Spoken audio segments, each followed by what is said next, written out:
आज भारत भंगार बाजार में आपका आना हुआ, क्या फैसला हुआ, क्या मीटिंग में बातचीत? हम लोग इस वक्त भारत बाजार में बैठे हुए हैं।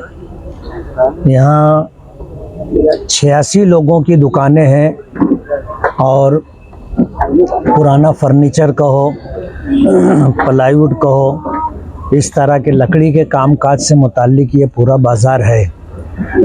यहाँ के लोगों ने हमें जो बात बताई है वो ये कि इन्हें अलग अलग तरीक़ों से डरा करके, खौफज़दा करके इनसे पैसा वसूली करने का कामकाज किया जा रहा है।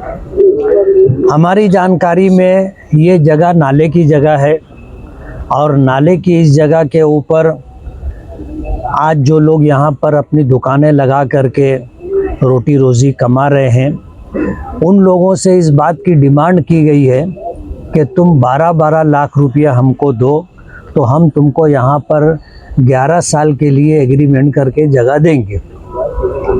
अतिक्रमण डिपार्टमेंट की गाड़ी आई थी। यहाँ के लोगों ने जा करके जब कारपोरेशन में मालूमात ली तो अतिक्रमण डिपार्टमेंट के लोगों ने बताया कि हमारा कोई प्रोग्राम ऐसा नहीं है कि हम लोग यहाँ भारत बाज़ार में आ करके तुम लोगों को खाली करने का प्रोग्राम हमारे पास नहीं। उन्होंने मशवरा दिया कि एमटीएस में जाओ, तो यहाँ के लोगों ने कारपोरेशन का महकमा एमटीएस में जा कर के मालूमात ली तो उनकी तरफ से भी कोई कार्रवाई नहीं थी। ये कार्रवाई थर्ड पार्टी की तरफ से की गई यहाँ के लोगों को खौफज़दा करने की। और उसके बाद जो लोग थे उन्होंने ये मशवरा दिया कि भाई तुम मुस्तकीम डिग्निटी से मिल लो, मुस्तकीम सर से मिल लो, जबकि हमारे शफीक राना बताते हैं कि भाई वो पच्चर है। लेकिन कहा गया कि मुस्तकीम डिग्निटी से मिल लो। जब यहाँ के लोगों ने जा कर के उनसे मुलाकात की तो वही पैसे की डिमांड सामने आई और उनके एक आदमी ने आ कर के यहाँ से 67 लाख रुपया या 68 लाख रुपये की वसूली की है, ऐसा हमें जानकारी दी गई है। हमने उनसे वादा किया है कि ये जगह रास्ते की जगह नहीं है कि ट्रैफिक जाम होता हो, आने जाने वाले लोगों को तकलीफ़ होती हो। स्कूली बच्चों के आने जाने का रास्ता भी नहीं है कि उसको मुद्दा बनाया जाए। तुम अपना जो है नाले की जगह पर काम कर रहे हो, शहर वालों को इससे कोई तकलीफ़ नहीं। हम तुम्हारी लड़ाई लड़ने के लिए तैयार हैं। शर्त यह है कि तुम हमारे साथ रहो, कंधे से कंधा मिला करके खड़े रहो। हमारी कोशिश ये होगी कि अगर ये जगह कारपोरेशन की है तो कारपोरेशन की तरफ से आपको मिले, ये जगह कलेक्टर की है तो कलेक्टर आपको इसकी खरीदी देवे, कानूनी तरीके से आप इसके मालिक बनो। हमारी ये पूरी कोशिश होगी। और शहर के अंदर आप ही नहीं और इलाकों में भी लोगों को खौफज़दा करके अतिक्रमण की गाड़ी ले जा करके कुछ दुकानों पर बुलडोज़र खड़ा करके लोगों से जो है पैसे की वसूली की गई है, ऐसी जानकारी हमारे इल्म में है। इसलिए हम लोग पूरे शहर की तरफ से जिन जिन लोगों को लूटा गया है उनके लिए हम लड़ाई लड़ेंगे। उनमें से आप लोग भी हो, हम लोग आपकी भी, भारत बाज़ार के लोगों की भी मदद करेंगे।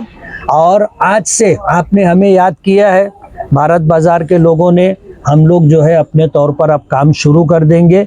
आपके पास जितने कागजात हैं, आप केयर पट्टी भरते हो तो केयर पट्टी की पावती, आपसे कुछ पैसा वसूल किया गया हो तो उसकी पावती, या जो भी आपके पास कागजात हों वो हमें फ़ाइल बना करके दो। इंशाअल्लाह हम आपको इंसाफ दिलाने की पूरी कोशिश करेंगे।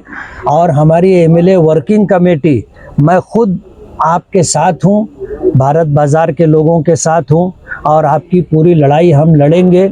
और जिस तरह आपको लूटने का प्रोग्राम बनाया गया है, लाखों रुपये की डिमांड की गई है, हम ऐसा मानते हैं कि ये बोगस काम है।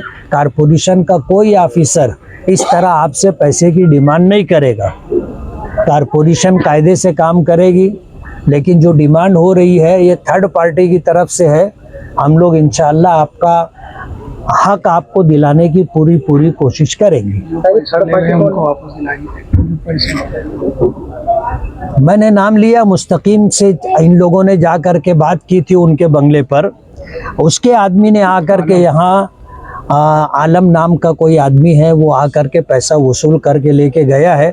हमने इनसे कहा है कि आप हमारे साथ रहो, अगर पुलिस स्टेशन जाने की ज़रूरत पड़ेगी आप हमारे साथ चलो, कोर्ट जाने की ज़रूरत पड़ेगी कोर्ट चलो, कारपोरेशन कलेक्टर ऑफिस जाने की ज़रूरत होगी आप हमारे साथ चलो, पाट बंधारे जाने की ज़रूरत पड़ेगी, मंत्रालय जाने की ज़रूरत पड़ेगी, आप साथ में रहो, हम आपकी लड़ाई लड़ेंगे और जिनका पैसा लिया गया है उनको पैसा वापस दिलाएंगे।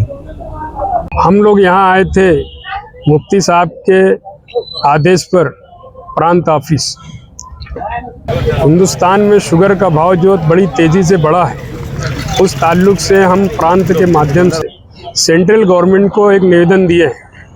हमारी डिमांड है कि इस देश में गरीब लोगों की संख्या ज़्यादा है और उसके बाद भी इतनी तेज़ी में जो शुगर का दाम बढ़ा है, 20-25 रुपया किलो जो शुगर का दाम फ़ौरन बढ़ गया है, इसका हम निषेध करते हैं। और भारत सरकार से हमारा मुतालबा है एमएलए वर्किंग कमेटी का कि शुगर के दाम पर कंट्रोल किया जाए। इसकी वजह से बहुत सारी जगहों पर शुगर जो है ब्लैक मेलिंग हो रही है। शुगर की ब्लैक मेलिंग होने से गरीब तबका बेइंतहा परेशान है। अभी मुसलमानों का एक बड़ा त्यौहार ईद मिलादुन नबी, पैगंबर जयंती गया। मुसलमान उस दिन मीठा पकाता है, मीठे शुगर का इस्तेमाल किया जाता है हर मामले में, मगर मुसलमान जो गरीब तबका है शुगर के इस्तेमाल से दूर रह गया। हमारी मांग है कि शुगर के दाम में फ़ौरन कंट्रोल होना चाहिए। इस ताल्लुक से हमने तहसीलदार से गुफ्तगू की और उन्होंने हमको आश्वासन दिलाया कि हम आपका लेटर सेंट्रल गवर्नमेंट तक फ़ौरन पहुंचा देंगे। उसके अलावा हमने मालेगांव शहर में जो राशन में तकलीफ़ है गरीबों को, जो ईमानदारी से राशन दिया नहीं जाता, ब्लैक मेलिंग की जाती है, गरीबों का हक लूटा जा रहा है, इस ताल्लुक से भी हमने तहसीलदार से गुफ्तगू की। और तहसील ये FDO ऑफिस जो तीसरे मंजिले पर है, जहाँ पर लोगों को आने जाने में, ख़ास तौर से बुज़ुर्गों को, ख़वातीन को ऊपर आ जाने जाने में बहुत तकलीफ़ है, उस ताल्लुक से भी बात की कि ऑफिस नीचे आना चाहिए। तीसरे मंजिले की बजाय दूसरे या ग्राउंड फ्लोर पर अगर आता होगा वो ऑफिस तो किया जाए। ऐसे हम मुतालबात लेकर आए थे। ऑफिसरान ने हमारी बात सुनी, हमको भरोसा दिलाया है, हम उनका शुक्रिया अदा करते हैं।